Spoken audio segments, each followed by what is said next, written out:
Many times I'm asked, what are the steps to get a 510K cleared through the FDA?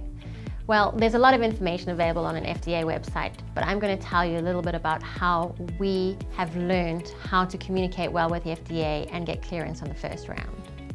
One of the first things that you need to do is determine whether your device is 510K appropriate. To do this, you need to understand the intended use and determine the indications for use of your device. Kapstone has had a lot of success with 510K clearances because we integrate regulatory and design early on in the process. By integrating regulatory early on, you can determine standards that are required to be met, special control documents, other guidance documents. Another important consideration or vehicle for communication with the FDA is a pre-submission meeting, which allows early communication and guidance from the FDA.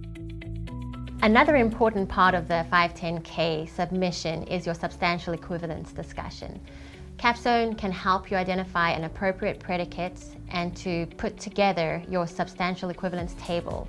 A very important topic though is having good and clear discussions when substantial equivalence is not met. Biocompatibility testing has become a key focus of the FDA in recent 510K submissions.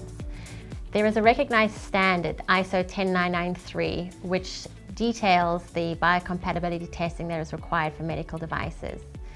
The FDA has published a guidance document that details the testing that they require according to ISO 10993. When you're writing your 510K submission, it's really important to have a complete biological evaluation according to that guidance document as it goes through the risk assessment, through manufacturing, raw materials, etc. of your device. Risk management is an important part of your device design and development. It's very important though to take that risk management data and translate it into your labeling. The risk data can be incorporated into adverse reactions, contraindications, etc. Medical device labeling incorporates more than just your direct package label. It includes the instructions for use, also known as an IFU. It can be your surgical technique guide, it can be technical specifications. It's really everything except shipping documents. Hazardous situations and harms that are determined through your risk management process need to be incorporated into your instructions for use in the contraindications or adverse reaction sections.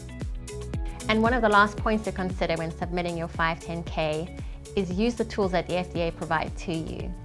I always like to go through the Rta Checklist. Rta is refuse to accept. It's a checklist that they use to determine the completeness of your submission prior to substantive review, and also make sure that you've read the e-filing guidance, as it's really easy to misinterpret the file formats that you need to use.